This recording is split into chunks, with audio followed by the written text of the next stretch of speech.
Herkese yeniden merhaba, mutfağıma hoş geldiniz. Bugün sizlere nefis bir börek hazırladım.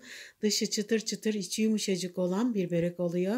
Ve hemen tarifine geçiyorum. Hamuru yoğuracağımız kaba öncelikle 2 su bardağı ılık su ilave edelim. Üzerine 1,5 tatlı kaşığı tuz ve 1 çay kaşığı kuru maya ilave edelim ve güzelce erimesi için karıştıralım.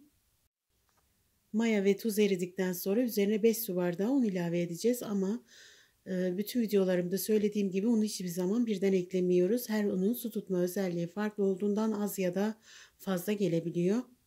Ele yapışmayan yumuşak kıvamda bir hamur elde edene kadar un ilavesi yapabiliriz. Bu arada kullanmış olduğum bardak ölçüsü 200 mililitredir.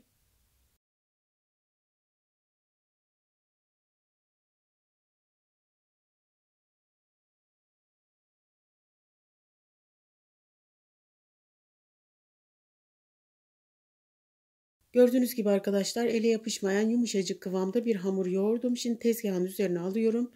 Burada yaklaşık 2-3 dakika yoğurmaya devam edeceğim. Eğer ki hamuru güzel yoğurmasanız maalesef ki açarken yırtılmalar çok olacaktır. Yani hamuru ne kadar yoğurursanız kıvamı o kadar güzel olacaktır ve incecik yufkalar açacaksınız. Evet, hamuru yoğurma işlemim bitti. Şimdi 16 parçaya bölüp elimde yuvarlayıp beze yapıyorum. Ve her birini hafiften unlayıp şöyle çay tabağı büyüklüğünde açıyorum. Şekli çok önemli değil arkadaşlar. Şöyle dediğim gibi çay tabağı büyüklüğünde açmamız yeterli olacak. Yamuk olabilir. Hiç fark etmez. Videomu buraya kadar izlediyseniz ufak da olsa bir yorum ve beğeni bırakarak beni destekleyebilirsiniz. Ve yine tarifim hakkında kafanıza takılan bir soru olursa bana yorumlar kısmından yazın. Size en kısa sürede dönüş sağlarım.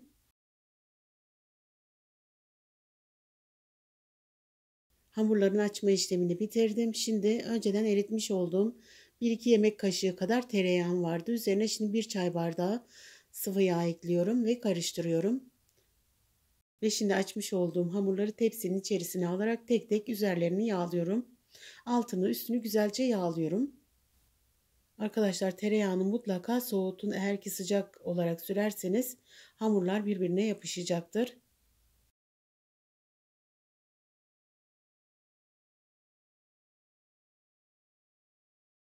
Evet, bütün hamurlarımı yağladım. Şimdi üzerini bir poşet ile örtüyorum ve şöyle bir 20 dakika kadar dinlenmeye bırakacağım.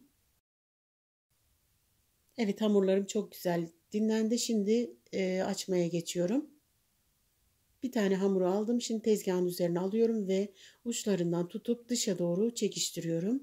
Ufak yırtılmalar olabilir. Onlar hiç önemli değil. Sararken içeride kalıyor.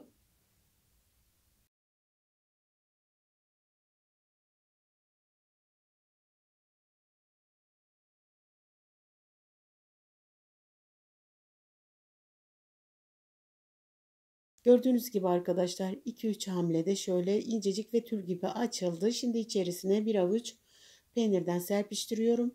Kenarlarını içe doğru katlayıp yukarıdan aşağı doğru yuvarlayarak sarıyorum. Ve kendi etrafında döndürüp şöyle gül böreği şekli gibi bir şekil veriyorum. Sizler istediğiniz biçimde şekillendirebilirsiniz. İç harcı olarak ben tulum peyniri kullandım arkadaşlar. Şimdi onu rendeledim. Bir kısmına taze soğan ekledim. Bir kısmını sade olarak kullandım. Sizler isterseniz bu böreğin içerisine patates veya kıymalı bir harç da yapabilirsiniz.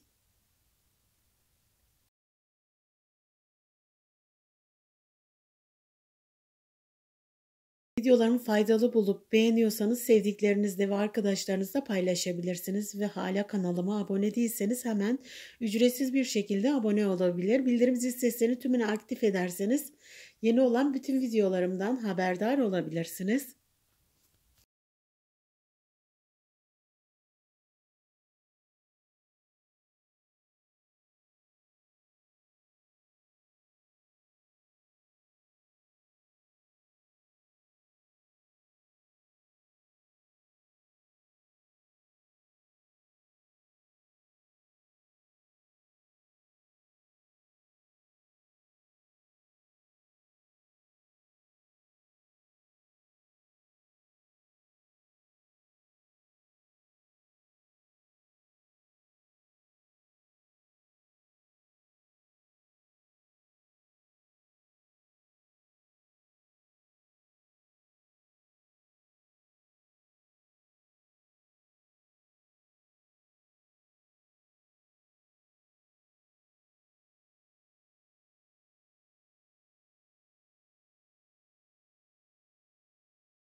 Bütün hamurları bu şekilde hazırladıktan sonra fırın tepsisine alıyorum ve geride kalan yağı üzerlerine döküp sürüyorum. Önceden ısıtılmış 180 dereceli fırında altı üstü kızarıncaya kadar pişiriyorum.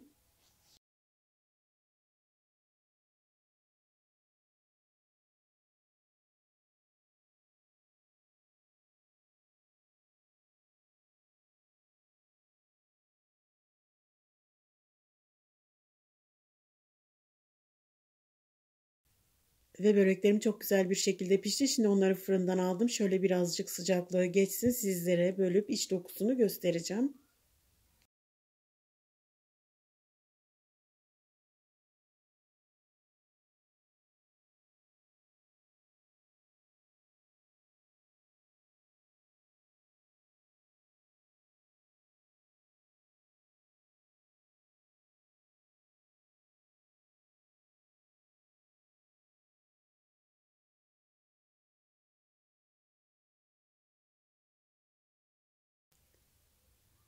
Gördüğünüz gibi arkadaşlar tel tel incecik bir börek oldu. Çok güzel ve kolay bir şekilde hazırladım. Sizler de çekinmeden bu tarifimi gönül rahatlığıyla yapabilirsiniz.